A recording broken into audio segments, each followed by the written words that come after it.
राज्याचा अर्थसंकल्पीय अधिवेशन सुरू असताना एप्रिलच्या पहिल्या आठवड्यात कर्जमाफीचा अभ्यास करण्याची घोषणा मुख्यमंत्री देवेंद्र फडणवीस यांनी केली होती। मात्र या घोषणेला 2.5 महिने उलटले तरी सरकारने अद्याप कर्जमाफी संदर्भात अभ्यास केला नसल्याचे उघडकीला आले।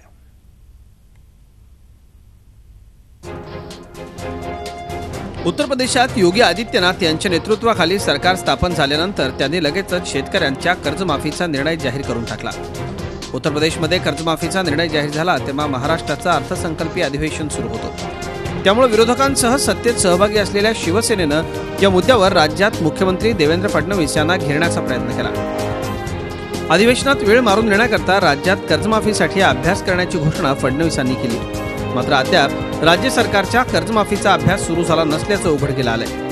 सहकार विभागातल्या सूत्रांकडून मिळालेल्या माहितीनुसार राज्यातील थकीत पीक कर्जाबाबत राज्य सरकारकडे या क्षणापर्यंत कोणतीच माहिती उपलब्ध नाही। जिल्हा बँकांसह विविध खासगी बँकांनी दिलेल्या पीक कर्जाच्या आकडेवारीशिवाय या क्षणाला राज्य सरकारकडे कोणतीही माहिती उपलब्ध नाही। जिल्हा बँकांकडून कर्ज घेतलेल्या किती शेतकऱ्यांचं कर्ज थकीत आहे, खासगी बँकांकडून कर्ज घेतलेल्या किती शेतकऱ्यांचं कर्ज थकीत आहे, एकूण थकीत कर्जाची रक्कम किती आहे, राज्यात किती अल्पभूधारक शेतकऱ्यांकडे किती विभागाकडे अजूनही उपलब्ध नाही। त्यामुळे मागचे 2 महिने सरकारने याबाबत कोणताच अभ्यास केला नसल्याचं स्पष्ट होतं। आता राज्य सरकारनं इतर राज्यातल्या कर्जमाफीचा अभ्यास करण्याकरता एक समिती स्थापन केली।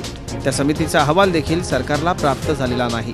योग्य वेळी कर्जमाफी करण्याची घोषणा करणाऱ्या सरकारला शेतकरी संप आणि शेतकऱ्यांचं आंदोलन तीव्र झाल्यानंतर मात्र जाग आली। आता शेतकऱ्यांच्या आंदोलनानंतर सरकारनं कर्जमाफीबाबत माहिती गोळा करण्याच्या दृष्टीनं पहिलं पाऊल टाकलंय।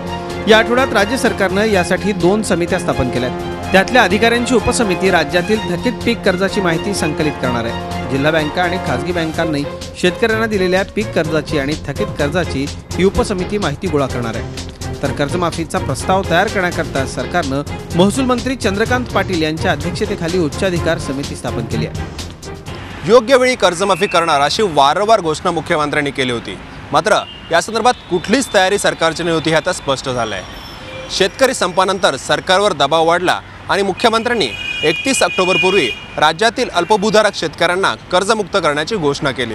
मुख्यमंत्र्यांच्या या घोषणेनंतर आता राज्यात खऱ्या अर्थाने कर्जमाफी संदर्भात अभ्यास सुरू झालाय।